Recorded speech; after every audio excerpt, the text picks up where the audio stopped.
Yeah, guys, let's start with this question that is given to us. So we can see here that we are given an array, and what we need to do, we need to find out the number of subarrays whose sum is as same as this target sum. Like if we see here, a lot of subarrays are there which are having sum as -10. So in this case, we are having three subarrays. So that is why the answer is 3. Same way, if you try to see here this particular part, we can see there is one subarray which is having sum as the target sum, which is 33. So let's start discussing with this part that what is actually a subarray. So we can see here that if we are given an array, then if we take any part of an array, it will be called as a subarray. Like if I take this particular rectangle, I know that this is a subarray. Correct? Subarrays are nothing but just a part of an array. If I take even a single element, this will also be a subarray. So you can see a array, how many subarrays it can have. If you try to see this with the help of a fixing concept, that if I fix this particular element and I try to find out where I can close this, I can see I'll have 5 options. Like you can start with one, you can close with one. This is one option.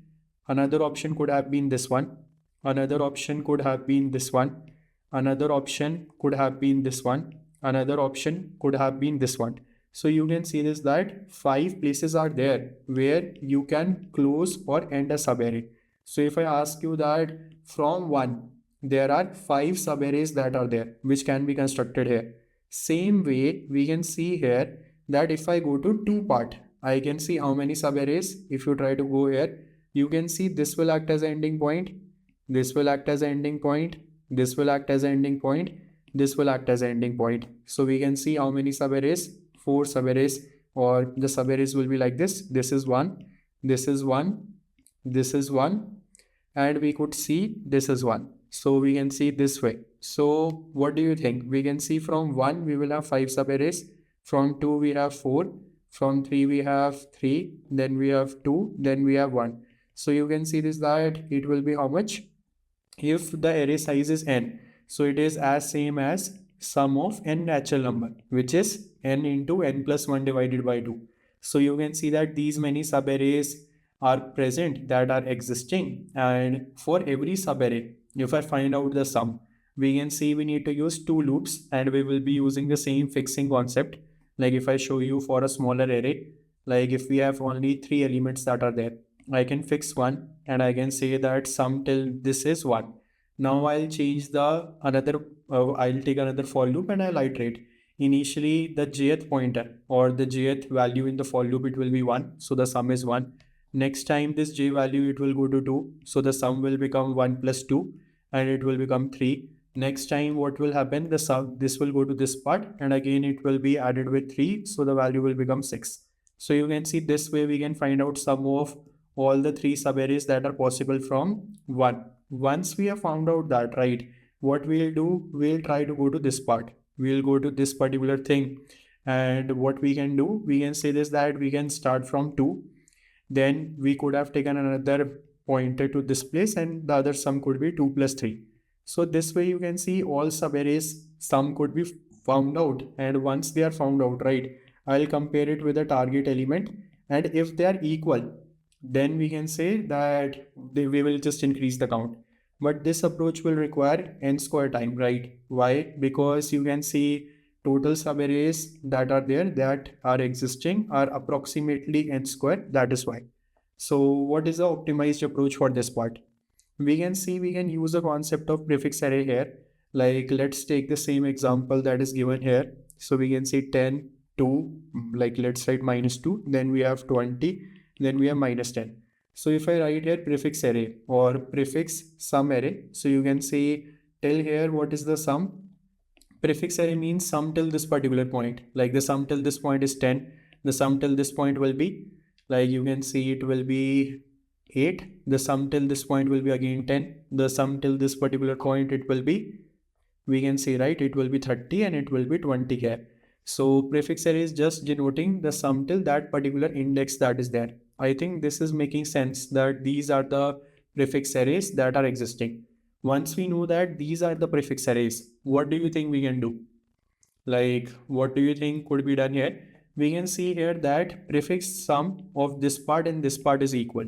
What does it means? It means that prefix of I is equal to prefix of j. If prefix of I and j they are equal, then what does it means? It means that sum of this part is 0, correct? So we can utilize this kind of a concept, right?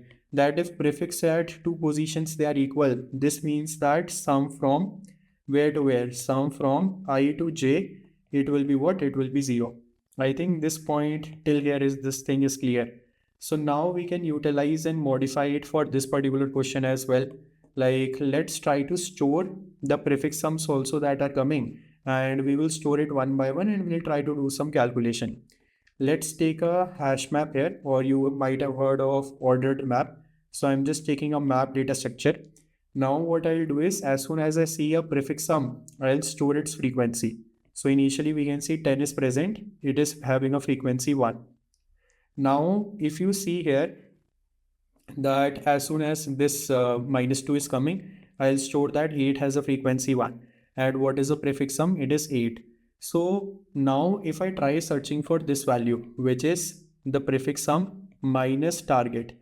Target in this case for this particular example as per given here, it is -10, correct? So if I take 20, it is not present. If I take 8 minus -10, it will be 18, it is not present.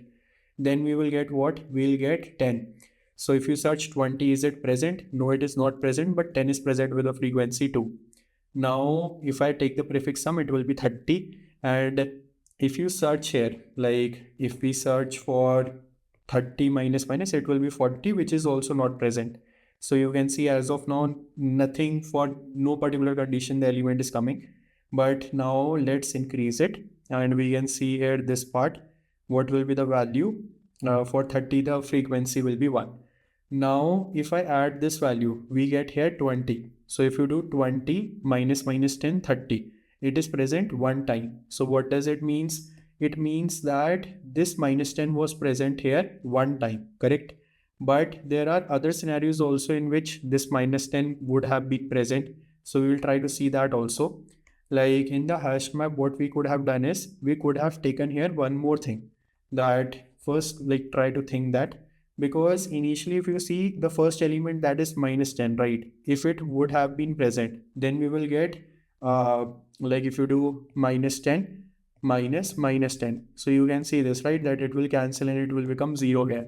So 0 has to be present, right? So what I can do in my hash map, I could have stored here 0 also with one frequency. Before starting, what we could have done is we could have stored 0 with extra one frequency for these kind of scenarios. And then we can calculate how many times a previous element is present. Basically, how many times in the map sum minus target is present. If we try to calculate this, it will work. Like I've changed this array, so answer might change. But I think till here this makes sense. So what I want is you should dry run this part and try to just dry run on more examples and you will be able to figure out what is happening. Try to take negative numbers as well. And let's move to the coding part now.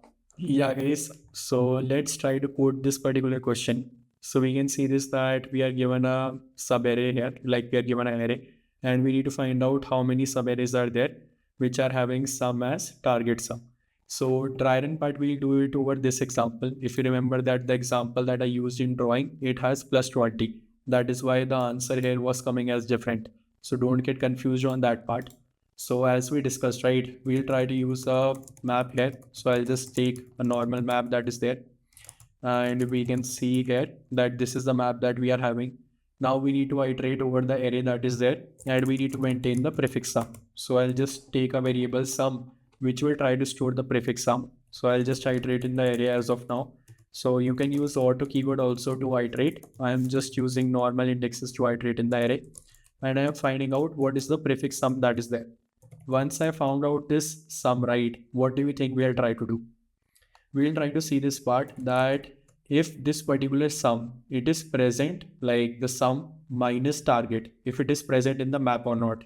So we can say here that if m dot find, or you can directly see this that if it is not present, right, then we'll get the value 0. So one easy way of doing it is that we can take one final answer that we need to return. and we can write here answer plus equal to m of sum minus target. Correct. Now in some cases you will see this that if it is sum minus target is not present, right, it will be automatically 0. Now what I'll do is I'll try to, if I get a sum right, we store or we increase the frequency in the hash map or the map that we have taken. So I'll write m of sum plus plus. So you will see the frequency will be increasing. Now, what do you think we need to do? There is an edge case that we have missed. Like if I give area as minus 10, so you will see minus 10 minus minus 10. Like it will be 0, but 0 is not present in the map, right? So it will give wrong answer. So I can say for 0, I can just initialize with the frequency 1. Correct? And at the end, what we can do, we can just return the answer. So you can try it for this particular case. Like if I show you initially, the sum will be what? It will be 10. And in the hash map, it will be present with one time. Then you will see the sum will be 12. It will be present with one time. Then again, the sum will be what? It will become 2.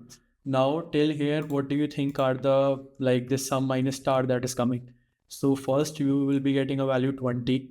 Then you will be getting the sum has become 12, but 12 plus 10 हो जाएगा. So 12 plus 10 it will be what? It will be 32 that will be there. And it is not present in the hash map. Now again you will see this that the sum has become, like you will again search for 20, it is not present. But this time it is minus 20 that is coming up. So if you try to calculate the sum right, it will become what? It will become minus 10 in this case. So minus 10, and if I search that how many times what is present, like if you see the current sum is minus 10, if you add here minus 10, right, like if you subtract here minus 10, it will become 0. So if you search for 0 part, right, or you will be able to find out how many times it is present. So you can just try run over your notebooks this particular part, and I think then this thing will be more clear, right? Just try to complete this dry run part. I think just writing it will be a little bit more confusing. We could have written it in this way, like let's try to maintain it in this particular way, that if I is 0, what is the sum value that is coming?